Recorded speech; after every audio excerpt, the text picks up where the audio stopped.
युवा हैं और सामाजिक कार्यकर्ता के रूप में जाने जाते हैं।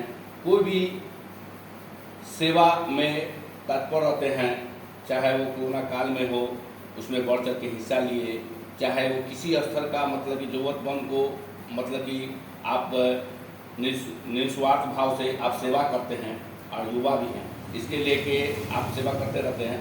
आप क्या संदेश देना चाह रहे हैं युवाओं पीढ़ी को कि जो आप आगे चलकर लोगों की सेवा करें? संदेश क्या रहेगा, अभी का जैसा सिचुएशन है, सिचुएशन के अनुसार सिर्फ मेहनत करना होगा लोग आगे बढ़ने के लिए, या किसी भी फील्ड में हो, चाहे वो शिक्षा में हो, चाहे खेलकूद में हो, किसी में भी हो। और लोग सोचता है मेहनत करे नहीं और सरकार नौकरी नहीं दे रहा है, सरकार पर ब्लेम कसेगा, मेहनत करेगा नहीं। आखिर जॉब लेने वाला लोग ले ही रहा है ना मेहनत करके। और नौजवान सबको यही संदेश है कि मेहनत करे, आगे बढ़े और हिम्मत नहीं हारे। बाकी तो लोग का आशीर्वाद सबके साथ रहता ही। शिक्षा और स्वास्थ्य और समाज कल्याण, ये 3 चीज़ आपका मुद्दा था। इलेक्शन लड़े थे तो उसमें आपका जिला परिषद से 30 से चुनाव लड़े थे। हाँ, शिक्षा और मतलब स्वास्थ्य और समाज कल्याण, 3 चीज़। तो ये मुद्दाओं मतलब कि अक्सर जो होता है, पहले चुनाव होता था रोटी कपड़ा और मकान, ये मुद्दा हुआ है। अब ये मुद्दा हट गया है, अब विकास पर होता ही नहीं है चुनाव। तो इसके लेके क्या आप अपनी ओर से? ये मुद्दा है शिक्षा। शिक्षा जब तक नहीं सुधरेगा कोई चीज़ नहीं सुधरने वाला। पढ़वे नहीं करेगा, वो समझवे नहीं करेगा समाज को कि किसका क्या वैल्यू है, क्या कागज़ पत्र का वैल्यू है, क्या क्या होता है, तब तक वो आगे कहाँ से बढ़ेगा। तो शिक्षा सबसे ज़्यादा जरूरी है। तो रोटी कम खाए लेकिन अपना बच्चा को पढ़ाए। राज्य सरकार, केंद्र सरकार शिक्षा के ऊपर बहुत रुपए खर्च होते हैं, स्वास्थ्य पर भी खर्चे होते हैं सरकार का, और लोग फिर भी लोग मतलब कि स्कूल में देखते हैं सरकारी स्कूल की जो रवैया है, व्यवस्था सही नहीं है। व्यवस्था सही है। व्यवस्था में सुधार होना चाहिए। व्यवस्था में गड़बड़ी है, बच्चा है खेल कूद रहा है, टीचर है अपना वो कुछ गुण रही है, घूम रही है, फ़ोन पर बात कर रही है, मतलब कोई टाइमिंग का कोई वैल्यू नहीं है उसमें।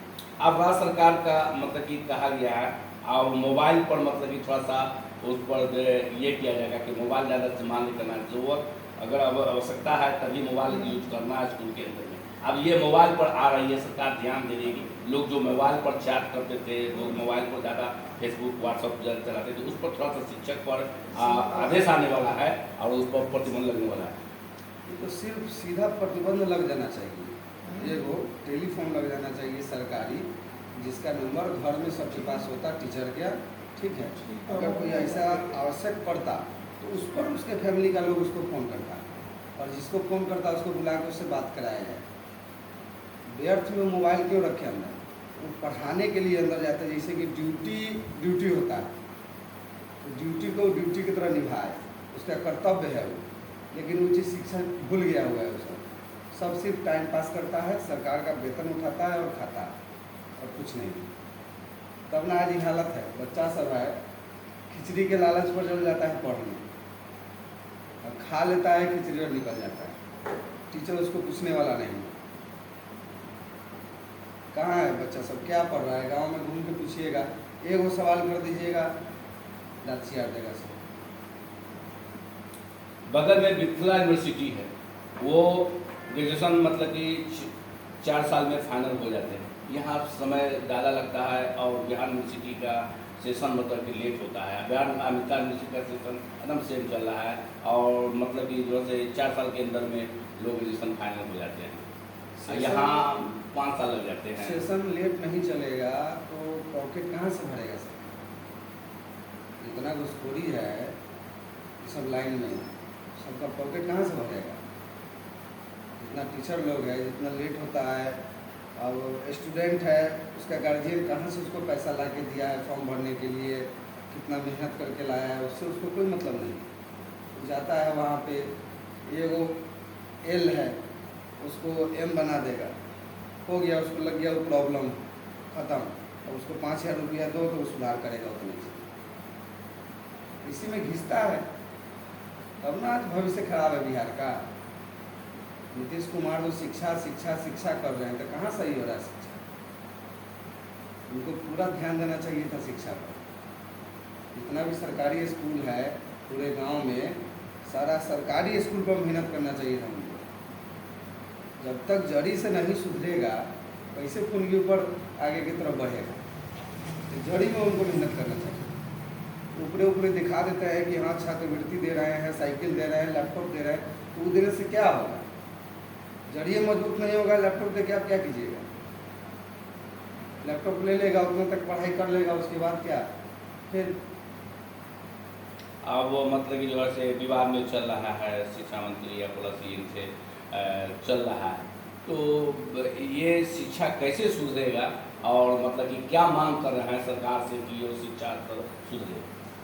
शिक्षा स्तर सुधारने के लिए प्राइमरी जितना स्कूल है उसको तंदुरुस्त करा के वहाँ की टीचर को एक मतलब कर्तव्य के साथ उसको काम सौंपा जाए कि आपको जितना भी स्टूडेंट है जिसका नाम लिखाया हुआ है, अगर वो बच्चा पढ़ने नहीं आ रहा है तो उसके गार्जियन के पास आप जाइए कि वो क्यों नहीं आ रहा है, उसको आप कन्विंस करके उसको बच्चा को बुलाइए। पढ़ने की उम्र में लोग क्या करता है, देखता है सरकारी स्कूल में है, कौन पढ़ता ही ना पढ़ता, इसलिए उसको कमाने में भेज देता है चाहे कहीं। अगर बच्चा कोई इच्छुक होता है पढ़ने का, उसको भी इस वजह से मौका नहीं मिलता है, उस संगति में वो भी खराब हो जाता है। इसलिए प्राइमरी स्कूल जितना भी है बिहार में, सबसे पहले उसको मजबूत करना चाहिए नीतीश कुमार को। उसके बाद ही शिक्षा के बारे में कोई बात करे किसी से। प्राइवेट स्कूल का वो जो लोग है मतलब कि 25% सरकार के द्वारा है कि बच्चे पूरा लेना है, उसमें देख रहे हैं कि स्टाफे के बच्चे उसमें पढ़ रहे हैं, बाकी अदर जो है जो लेना है बच्चे को एडमिशन लेना है सरकार खर्च करती है, वो भी नहीं हो पा रहा है। इस पर क्या कहेंगे आप? हम तो जहाँ तक समझ में आ रहा है कि अगर सही ढंग से अगर शिक्षा विभाग को डील करे तो CBSE बोर्ड ये सब जो भी है ठीक है, सबको एगो समानांतर एगो स्कूल बनाए जिसमें गरीब अमीर नेता टीचर आर्मी हर एक इंसान का, हर एक आदमी का बच्चा उसमें पढ़ सके। समझे? यहाँ तो यहीं पर कंफ्यूजन आ जाता है कि भाई पैसा वाला लोग है तो उसके लिए कुछ टाइम है, DAV है, बहुत सारा हाई फाई स्कूल है, और जिसका नहीं है उसके लिए सरकारी स्कूल, सरकारी में सरकारी व्यवस्था है, इसलिए पढ़ाई नहीं हो पा रहा है बच्चा सबका। इस पर सुधार होना चाहिए, एकदम पुरजोर लग के सुधार करना चाहिए। पंचायत होता है अन्ना सहनी उर्फ राजा बाबू मुसहरी, मुजफ्फरपुर, जिला परिषद उम्मीदवार, क्षेत्र 20।